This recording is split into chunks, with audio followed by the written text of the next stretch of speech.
Bonjour à toutes et à tous. Je suis Marie-Émilie, je fais partie du collectif Lila Lune, etc. Et je donne donc des cours de théâtre à la MJC, enfants, ados, donc certains doivent me connaître. Aujourd'hui, je vais vous proposer un petit exercice qu'on fait très souvent au plateau, qui utilise le corps, les différentes démarches qu'on peut imaginer. Il n'y a pas du tout besoin de rester près de son téléphone ou près de son écran. Vous pouvez juste m'écouter et vous laisser guider par ce que je vais vous proposer pour travailler autour du corps, de la démarche et de s'inventer aussi, pourquoi pas, un personnage, vous verrez, avec un physique un peu différent du vôtre. Surtout, détendez-vous, respirez. Et n'oubliez pas d'utiliser tout votre corps.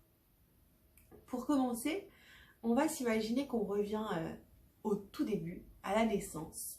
Et donc, je vous propose de vous allonger et puis de choisir une position confortable et un petit peu resserrée, comme si vous étiez dans un œuf, quoi. Vous redevenez un fœtus.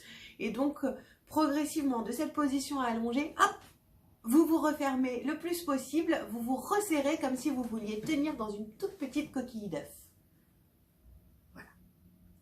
Et de là, ça va être le point de départ de la suite. Progressivement, on va prendre quelques respirations et on va s'étirer assez lentement. Essayez vraiment de prendre le temps, vous pouvez fermer les yeux, de sentir tout votre corps qui s'étire, qui se réveille, et puis découvrir que vous avez quand même des jambes. Imaginez, vous avez déjà vu ces bébés qui sont sur des tapis d'éveil, et puis ils découvrent leurs mains, ils regardent un petit peu ce qui se passe, leurs pieds, et puis hop, vous devenez ce bébé qui commence à marcher à quatre pattes. Alors, voilà, ça peut être un bébé qui ressemble à un petit chat, hein, parce que les bébés commencent à marcher comme ça. Et puis, progressivement, du quatre pattes, vous allez devenir un bipède. Et vous allez découvrir que vous avez deux jambes, deux pieds sur lesquels vous allez vous poser. Et puis, essayez de penser, si vous avez déjà eu l'occasion d'observer des enfants qui apprennent à marcher, donc n'allez pas trop vite. Essayez de jouer avec vos points d'équilibre et de sentir que c'est peut-être pas tout à fait stable encore. Donc vous pouvez utiliser la pointe des pieds, le talon, et puis se dire, oh, ok, je découvre mon équilibre, j'apprends à marcher, peut-être que vous tombez. Et puis, tout doucement, vous grandissez, vous trouvez votre démarche naturelle, et vous marchez un petit peu. Il n'y a pas besoin d'avoir beaucoup d'espace, juste vous prenez conscience de votre corps, de votre marche, des différentes vitesses que vous pouvez lui donner. Puis ça peut avoir aussi à voir avec votre respiration, parce que si vous commencez à accélérer un petit peu, même sur place, ça peut s'essouffler. Et puis vous vous détendez, vous êtes un adulte. Et là, je vous propose de voyager un petit peu. On va réfléchir à des lieux, on va modifier notre démarche en conséquence. Là, je vous propose de vous imaginer tout en haut d'une montagne. Vous y êtes? Il y a un tout petit chemin. Mais le chemin, il longe le précipice. Donc attention, on y va doucement. On longe le précipice, il y a de la neige, il y a du vent. Il faut faire attention à sa démarche. Il faut faire attention à ne pas tomber. Il fait très froid, ça glisse un peu. Vous voyez comment ça affecte un petit peu votre démarche? Jouez un peu avec ça. Imaginez-vous. Et souvent en cours, moi, dans ces cas-là, je tape les mains. Et quand je tape, on fige. Vous avez figé? Je vous emmène ailleurs. on reprend une démarche normale. Et puis tout doucement, on s'imagine, on est dans le désert. Il fait extrêmement chaud. Vous n'avez pas bu depuis plusieurs jours.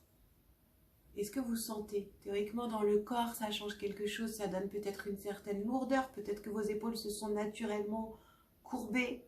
Parce que du coup, vous vous sentez fatigué. Le sable est mou et très chaud. Ça brûle un peu.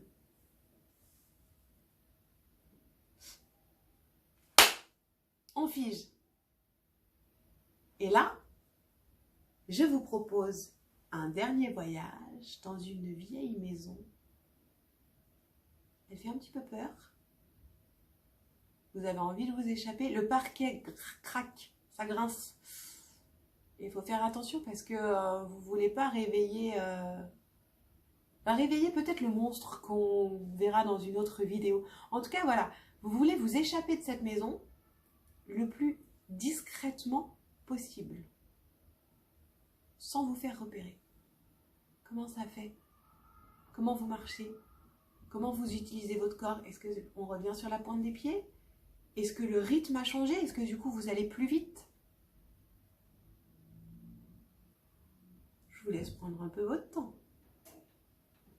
Et on fige.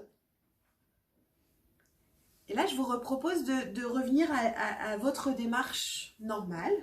Vous vous ancrez bien dans le sol, vous vous sentez présent, vous tenez bien droit pour vous concentrer progressivement sur un endroit de votre corps.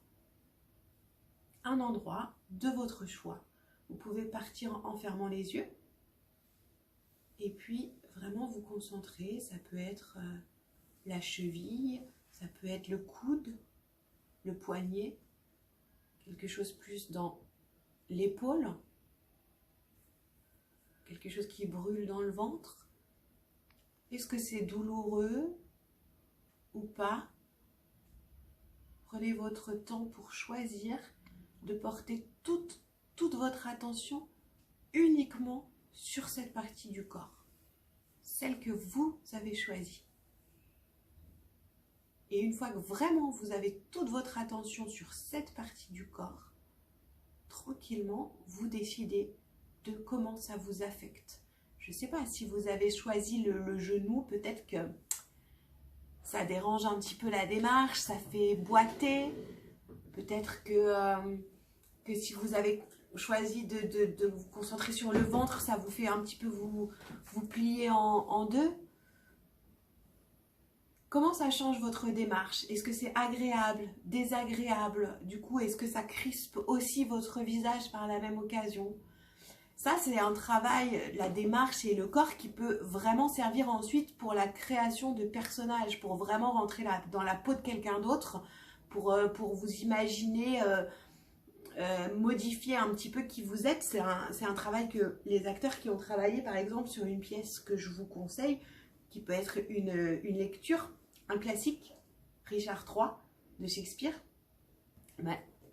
Les acteurs qui ont travaillé là-dessus ont certainement dû faire un gros travail sur la démarche parce que Richard III, il était connu pour être complètement difforme. Et d'ailleurs, les premiers vers de la pièce parlent de ça. En fait, il avait une scoliose, donc ça lui déformait complètement la colonne vertébrale et ça affectait fortement sa démarche. Donc imaginez les acteurs qui jouent Richard III, il faut qu'ils tiennent toute la pièce de Shakespeare avec la même démarche pour être crédible. Donc c'est exactement ce genre de travail qu'on peut faire là en découvrant et en choisissant d'avoir un petit souci, un petit problème corporel qui nous change un petit peu, qui nous déséquilibre ou qui nous modifie un peu. Vous l'avez choisi, vous l'avez. Que ce soit la cheville, le genou, le coude, l'épaule, la scoliose de Richard III. Je vous laisse vous entraîner un petit peu avec ça. Et je vous propose de le garder un petit peu et d'aller retrouver votre famille et de voir si ils remarquent que vous avez légèrement changé votre démarche ou votre manière de tenir. Et puis surtout, dites-nous en commentaire de la vidéo, par exemple, Qu'est-ce que vous aviez choisi comme, souci corporel? Est-ce que dans votre entourage, on a remarqué votre changement d'attitude? Qu'est-ce que vous avez fait? Et puis, à très bientôt pour une autre vidéo. Merci de rester quand même un petit peu connecté avec nous, avec vos émotions et avec le théâtre. À bientôt!